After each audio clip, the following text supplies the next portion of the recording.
As LG G5 sales begin, we learned some good and odd news about the phone. HTC seems ready to build a smaller version of the HTC 10, and news don't seem too positive for Sony in the United States. I'm Jaime Rivera, and for those of you that asked me yesterday if I was a Nintendo fan, of course I am. This is Pocketnow Daily.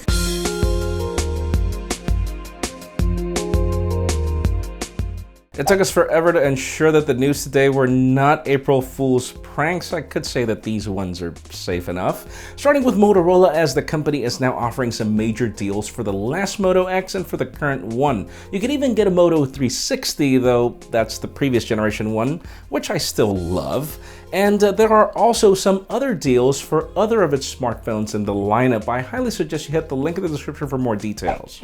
Other official news have to do with Sony that are not too positive, as the company has just decided to move its headquarters for the mobile division to California, a different area, and well, sadly, while doing so, the company also let go of a list of employees. Not exactly sure how many employees, but it is clear that Sony is in dire needs to revamp its whole concept of how to address mobile.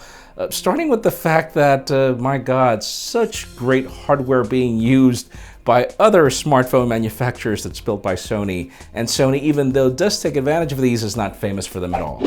And for those of you in the market for the HTC 10, we are very close to when the phone gets announced, but apparently it's not the only phone.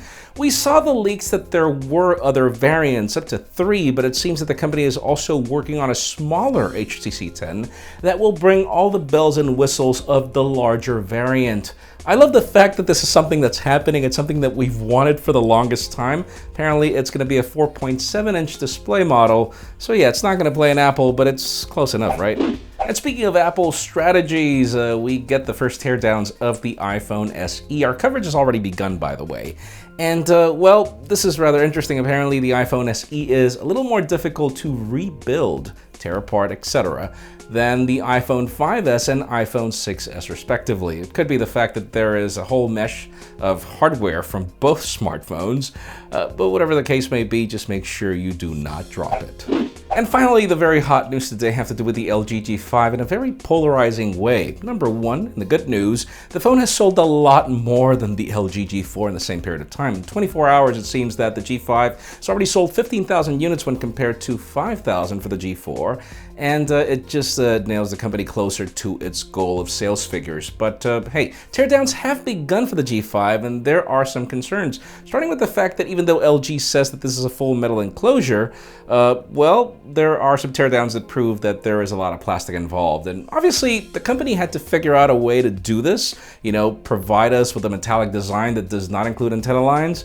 And yeah, some creativity had to be used, but hey, it leads me to the question of today. Do you mind the fact that LG had to figure out a way to provide us with a new way to build a smartphone? In my case, I really don't. I like my experience with the G5 so far. There's a lot more coverage coming soon. But hey, we'd love to know in the comments down below what you think. I know a lot of people are enraged about this, and I don't really get why. Friends, you know the way it goes. If you want to get these news earlier before the video is filmed, follow us on Pocketnow.com and hit that subscribe button down below for more videos like this one. In addition, you can also follow our videos on Vessel at vessel.com/pocketnow and follow me on Twitter, Jaime_Rivera, or on Instagram at Jaime Rivera. Please give this video a thumbs up if you like what you saw. I am Jaime Rivera. Thank you very much for watching. We'll see you tomorrow.